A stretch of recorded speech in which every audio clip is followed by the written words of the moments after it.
ओबीसींमध्ये दुसरे वाटेकरी नको असं छगन भुजबळ यांनी स्पष्ट केलंय। ओबीसींवर अन्याय झाला तर शांत बसणार नाही। ओबीसी सुद्धा लाखोंचे मोर्चे काढतील असा भुजबळांनी इशारा दिलाय। आमच्यावर अन्याय केल्यास आम्हीही लाखोंच्या संख्येने मुंबईत येऊ असं त्यांनी म्हटलंय।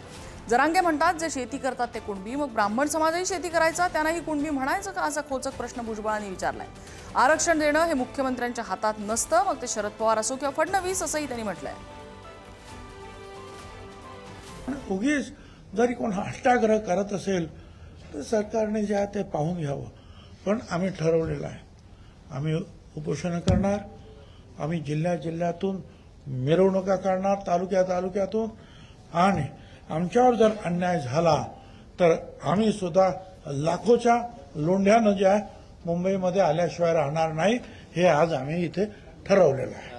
ही जे मंडळी म्हणतात मुख्यमंत्र्याच्या हातात हे नाही,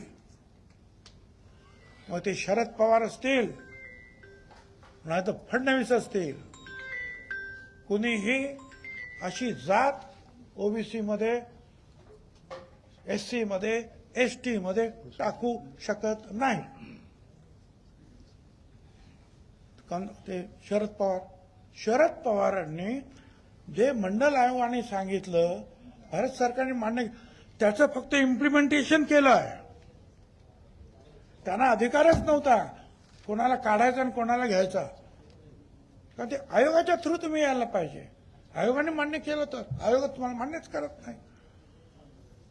त्यामुळे जे आहे कुठल्याही मुख्यमंत्र्याला किंवा सरकारला दोष देण्यात मला अजिबात इंटरेस्ट नाही। नियम कायदा सांगतो ते हे सांगतो, कोर्ट सांगते ते हे सांगतं। इथे आमदारांची मागणी केली काय म्हणजे कायदा बाजूला आणि संविधान बाजूला ठेवलं जात नाही। हे संविधान आहे, हे कायदा आहे, त्या कायद्याप्रमाणेच होईल। उद्या कोणी म्हणेल की मला दलित समाजात टाका आणि त्यांचे मला हे द्या, नाही म्हणणार आम्हाला।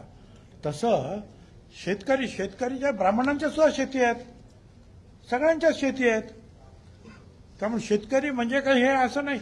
आणि हे सांगितलंय ना त्यांनी, हायकोर्टाने सुद्धा सांगितलं की होणार नाही, हे असं नाही शक्य।